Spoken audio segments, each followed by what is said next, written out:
The Lagos night was thick with humidity, the air heavy with the scent of exhaust fumes and street food.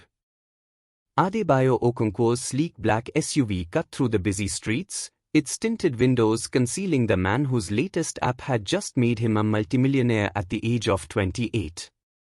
"Take the next left, Amika," Adebayo instructed his driver, his eyes never leaving his smartphone screen. Another successful deal closed. Another step closer to his dream of making Lagos the tech hub of Africa. The SUV turned into a quieter street, lined with the high walls and security gates of expensive homes. Suddenly, a battered van swerved in front of them, forcing Emeka to slam on the brakes. "What the?" Adebayo began, but his words were cut short as masked men poured out of the van, brandishing weapons. Out of the car, one shouted, smashing the driver's side window with the butt of his gun. Adebayo's heart raced. Kidnapping. It wasn't uncommon in Lagos, especially for the wealthy. He'd been so careful, but the rear door was wrenched open. Rough hands grabbed him, dragging him out onto the street. Adebayo struggled, but a sharp blow to his stomach left him gasping for air. As the kidnappers started to bundle him towards their van, a piercing whistle cut through the night. From the shadows of a nearby alley, a figure emerged, a young woman, her face partially obscured by a brightly patterned headscarf. "Hey," she shouted, her voice surprisingly commanding. "Police are on their way. I've already called them." The kidnappers hesitated, looking at each other in confusion. The woman raised her phone, the flash from its camera momentarily blinding them. "I've got your faces now," she declared boldly. "You've got about 2 minutes before this whole street is swarming with police." It was a bluff, but a convincing one. The kidnappers, clearly not professionals, panicked. They shoved Adebayo to the ground and scrambled back to their van, peeling away with a screech of tires. Adebayo lay on the ground, dazed and winded. Gentle hands helped him sit up, and he found himself looking into the most captivating pair of brown eyes he'd ever seen. "Are you all right?" the young woman asked, her voice now soft with concern. Adebayo nodded, still struggling to catch his breath. You saved my life," he managed to say. She smiled, a flash of white teeth in the darkness. "Just happened to be in the right place at the right time. Can you stand?" With her help, Adebayo got to his feet. Amika, who had been knocked unconscious, was starting to stir in the front seat of the SUV. "I should get you to a hospital," the woman said, reaching for her phone. "No," Adebayo said quickly. "No hospitals. No police. Please." She frowned. "But you've been hurt. I have private doctors. I'll be fine." He studied her face, trying to commit every detail to memory. "What's your name?" For a moment, she hesitated. Then, "Amina. Amina Ibrahim." "Amina," Adebayo repeated, the name feeling right on his tongue. "I'm Adebayo Okonkwo. I owe you my life. Please, let me repay you somehow." Amina shook her head, already backing away. "There's no need for that. I'm just glad you are safe." But the sound of approaching sirens filled the air. Someone must have actually called the police after all. "I have to go," Amina said hurriedly. "Please, take care of yourself, Mr. Okonkwo." Before Adebayo could protest, she turned and ran, disappearing into the same alley she had emerged from. He tried to follow, but the pain in his ribs stopped him short. As the police cars rounded the corner, Adebayo found himself staring at the spot where Amina had vanished, a strange emptiness filling his chest. In just a few short minutes, this mysterious woman had saved his life and then disappeared like a dream. He made a silent vow then and there. He would find Amina Ibrahim again. No matter how long it took, no matter what it cost. He had to see those eyes once more, had to thank her properly for what she'd done. Little did Adebayo know that this moment, these few minutes on a dark Lagos street, would set in motion a chain of events that would change his life forever. As the police officers approached, Adebayo straightened his jacket, his mind already formulating a story that wouldn't attract too much attention. But in the back of his mind, a face lingered. Amina Ibrahim. The woman who had saved his life and then vanished into the night. Find her, a voice in his head whispered. Find her. 3 years had passed since that fateful night, but for Adebayo Okonkwo, the memory of Amina Ibrahim remained as vivid as ever. Her brave intervention, those captivating eyes, the way she disappeared into the night, it all haunted him, a constant presence in the back of his mind even as his tech empire grew. Mr. Okonkwo? Chidinwosu's voice broke through Adebayo's reverie. His assistant stood in the doorway of the expansive office, a tablet in hand. The board is ready for your presentation. Adebayo nodded, rising from his ergonomic chair. The Lagos skyline stretched out behind him, a testament to the city's growth he'd contributed to significantly. Thank you, Chidi. And the other matter? Chidi's face fell slightly. I'm sorry, sir. Still no leads on Ms. Ibrahim. A familiar disappointment settled in Adebayo's chest. He'd tasked Chidi with finding Amina shortly after the incident, but despite his resources and connections, she remained elusive. Keep looking, Adebayo said, straightening his tie. She's out there somewhere. As they walked to the conference room, Adebayo's mind wandered again. The past 3 years had been a whirlwind of success. His app, originally designed to connect local farmers with urban markets, had exploded in popularity across Africa. Now, Okonkwo Tech was expanding into everything from mobile payments to renewable energy solutions. But despite his success, despite the accolades and the wealth, Adebayo felt incomplete. The woman who had saved his life, who had shown such courage and quick thinking, had left a void he couldn't seem to fill. The board meeting went smoothly, as they always did these days. Adebayo's vision and charisma had a way of inspiring confidence, even in the most skeptical investors.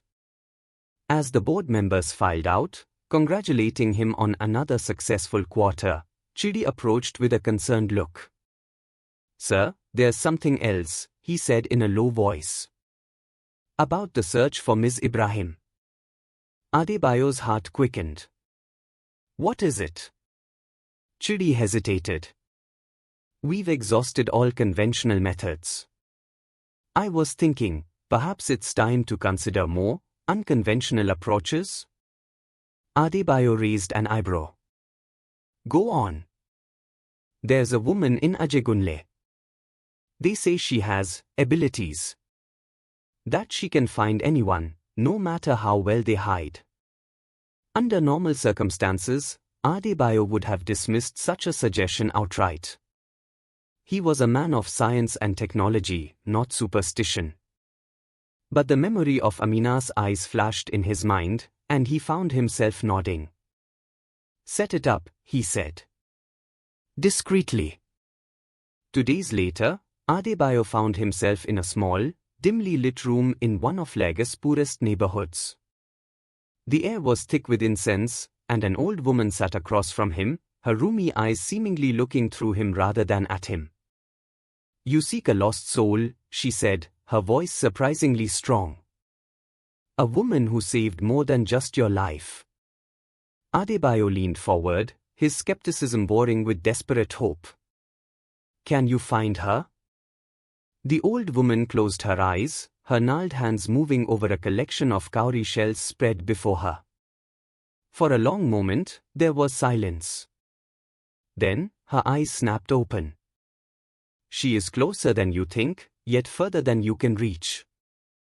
The path to her is not straight, but winding. You will find her only when you are ready to lose everything. Frustration bubbled up in Adebayo's chest. What does that mean? Where is she? But the old woman only shook her head. That is all I can see. The rest is up to you. Adebayo left the tiny room more confused than ever. As his driver navigated the bustling streets back to his office, he mulled over the cryptic words. Closer than he thought, yet further than he could reach? It made no sense. Back at Okonkwo Tech headquarters, Chidi was waiting with barely contained excitement. Sir, we may have a lead. Adebayo's heart leapt. What? How? Chidi held up his tablet. Remember that facial recognition software we've been developing for security purposes? I ran Ms. Ibrahim's photo through it, scanning social media posts from across Lagos.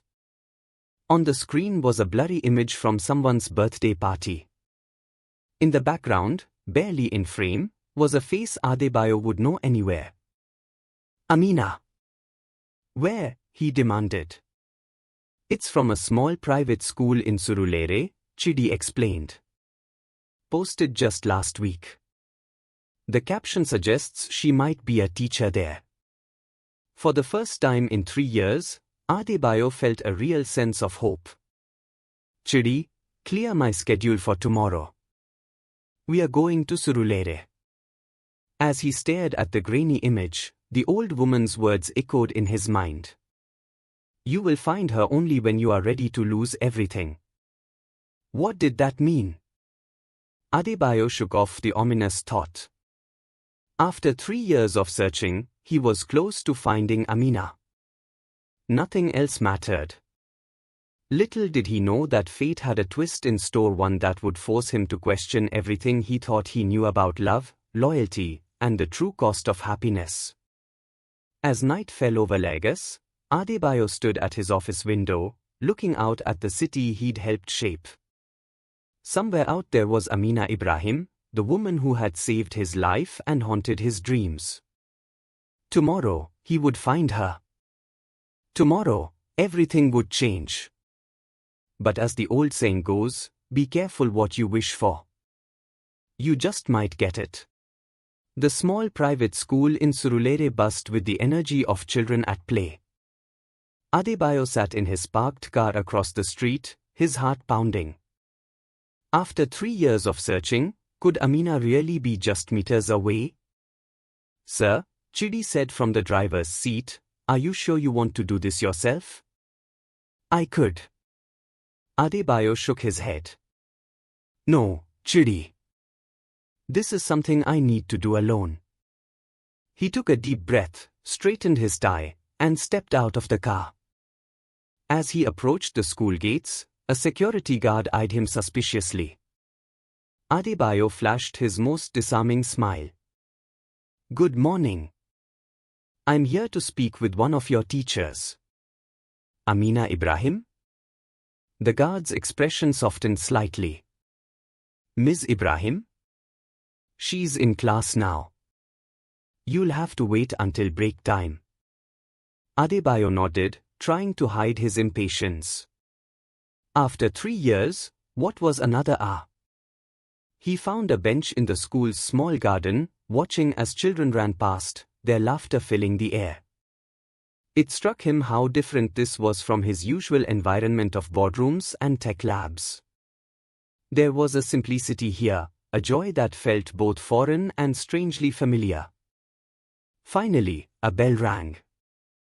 Children poured out of classrooms, followed by their teachers. And then, there she was. Amina looked different from his memories, and yet exactly the same.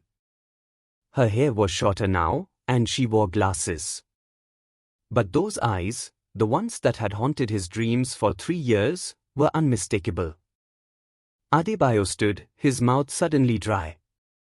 Amina was surrounded by a group of children, all clamoring for her attention. She smiled at them, her whole face lighting up, and Adebayo felt his heart skip a beat.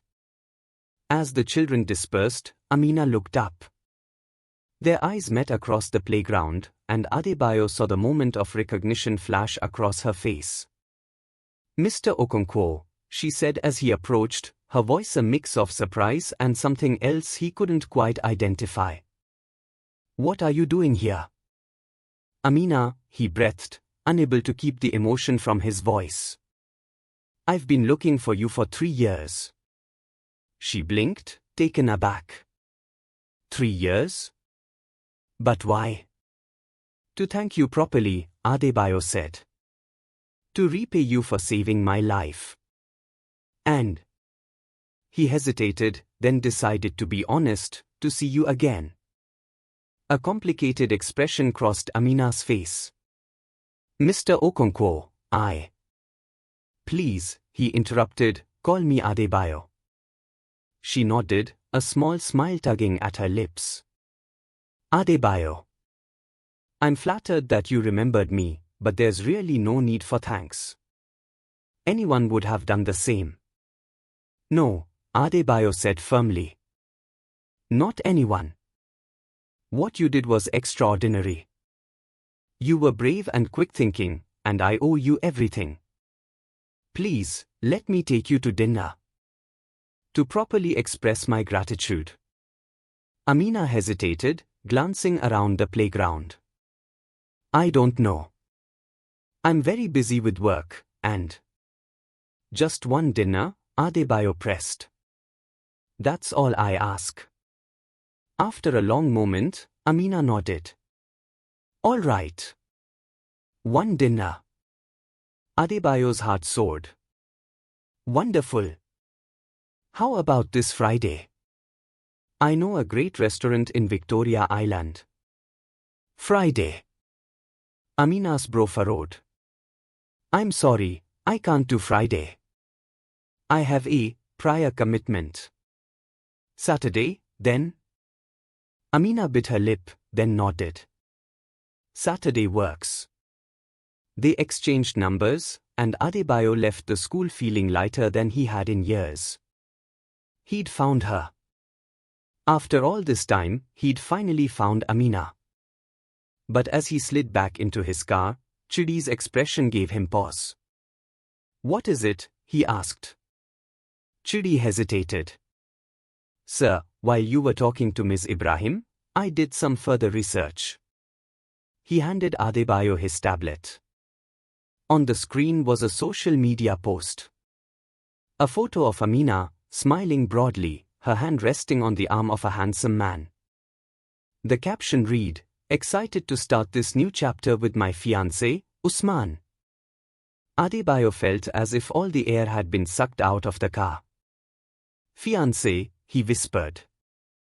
Chidi nodded grimly. "Posted 2 weeks ago. And sir, the wedding is this Friday." The world seemed to tilt on its axis. Amina was engaged. Getting married. In 2 days. For a moment, Adebayo considered letting it go. She had her own life, her own happiness. Who was he to interfere? But then he remembered the way she'd smiled at him, the spark he'd felt when their eyes met. And he thought of the past 3 years, how the memory of her had driven him, inspired him. "Chidi," he said, his voice low and determined. "We need to delay that wedding." Chidi's eyes widened. "Sir, are you sure that's wise?" Adebayo wasn't sure of anything anymore. But he knew he couldn't let Amina slip away again. Not without at least trying. "I'm sure," he said. "We have 2 days. Use whatever resources we need. I want that wedding delayed." As Chidi began making calls, Adebayo stared out the window at the school, where Amina was now ushering children back to class. He thought of the old woman's words, "You will find her only when you are ready to lose everything." Was he ready? He didn't know. But he was about to find out. Little did Adebayo know that his actions were about to set in motion a chain of events that would challenge everything he thought he knew about love, loyalty, and the true meaning of happiness. The countdown to Amina's wedding had begun, and with it, a race against time that would change multiple lives forever. The next 48 hours were a blur of frantic activity for Adebayo. Every resource at his disposal was focused on one goal: delaying Amina's wedding. Chidi worked tirelessly, making calls, pulling strings, and even resorting to some ethically dubious tactics. By Friday morning, they had managed to create a perfect storm of minor disasters. The wedding venue had a mysterious plumbing emergency.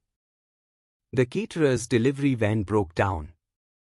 The florist mixed up orders, sending tropical arrangements instead of the requested roses. As reports of these setbacks trickled in, Adebayo felt a mix of triumph and guilt. Was he doing the right thing? Or was he selfishly interfering in Amina's happiness? His phone buzzed. A text from Chidi: wedding delayed. Rescheduled for Sunday. What now, sir? Adebayo's heart raced. He had bought himself some time, but what was he going to do with it? He decided to drive to Surulere, to the school where Amina worked. As he navigated through Lagos traffic, memories of the past 3 years flooded his mind. How many nights had he lain awake, replaying those few minutes when Amina had saved him? How many times had he imagined what he would say when he finally found her again?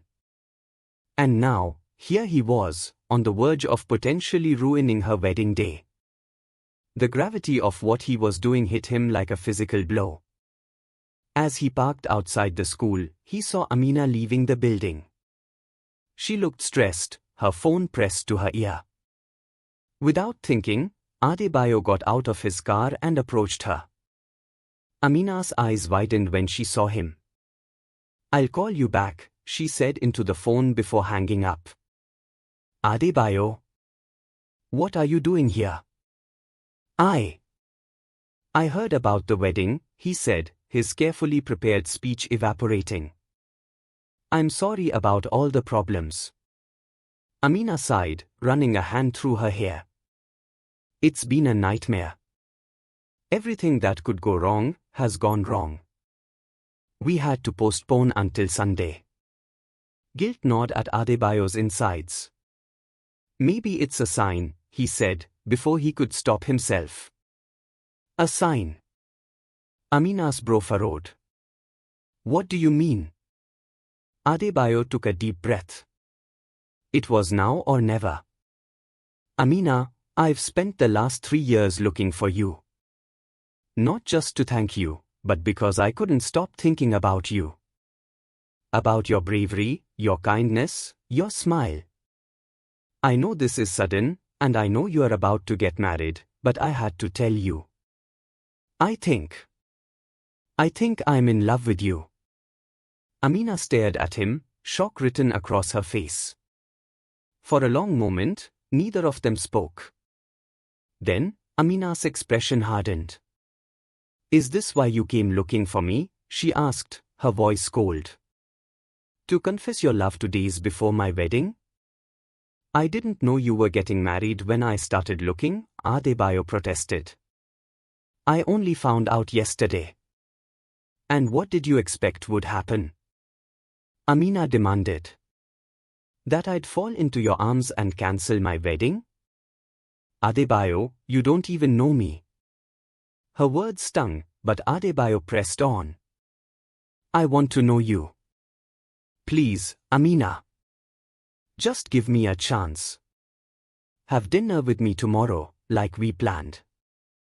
Before you make this huge decision, just talk to me." Amina's eyes flashed with anger. "This isn't a decision I made lightly, Adebayo. Usman and I have been together for 2 years. He knows me, he loves me, and I love him. You can't just walk in here and expect to change that based on a few minutes 3 years ago." Adebayo felt as if the ground was crumbling beneath his feet. Amina, please. No, she cut him off. I think you should leave. And I think it's best if we don't have dinner tomorrow. Or ever. Goodbye, Adebayo. With that, she turned and walked away, leaving Adebayo standing alone on the sidewalk, his heart in pieces. As he drove back to his office, Adebayo's mind was in turmoil. He had imagined this moment so many times, but never like this. Never with Amina looking at him with anger and disappointment. Back at Okonkwo Tech, Chidi was waiting with a concerned expression. Sir? How did it go? Adebayo slumped into his chair. It was a disaster, Chidi. She wants nothing to do with me. Chidi nodded sympathetically. What do you want to do now, sir? Should we stop the delays? For a moment, Adebayo was tempted to say yes. To let Amina go, to respect her choice. But then he remembered the spark he'd felt when their eyes met at the school. The way his heart had raced when she smiled. Could he really give up so easily? No, he said finally. No, we keep going. I have until Sunday to make this right. To show Amina who I really am, and why we belong together. Chidi looked uncertain. Are you sure that's wise, sir? Adebayo stood, a new determination filling him. It's not about wisdom, Chidi. It's about love. And I'm not giving up on that. Not yet. As night fell over Lagos, Adebayo stood at his office window, looking out at the city lights. Somewhere out there was Amina, probably still angry with him, probably planning her wedding to another man. But Adebayo had 2 more days. 2 days to change her mind, to win her heart, to prove that their chance meeting 3 years ago was more than just coincidence. It was a race against time, and the stakes couldn't be higher. But as Adebayo began to formulate his plan, he knew one thing for certain: he wasn't going down without a fight. Little did he know that his actions were about to set off a chain reaction that would challenge not just Amina's feelings, but his own understanding of love, destiny, and the true meaning of happiness. The clock was ticking. Sunday was coming. And Adebayo was ready to risk everything for love.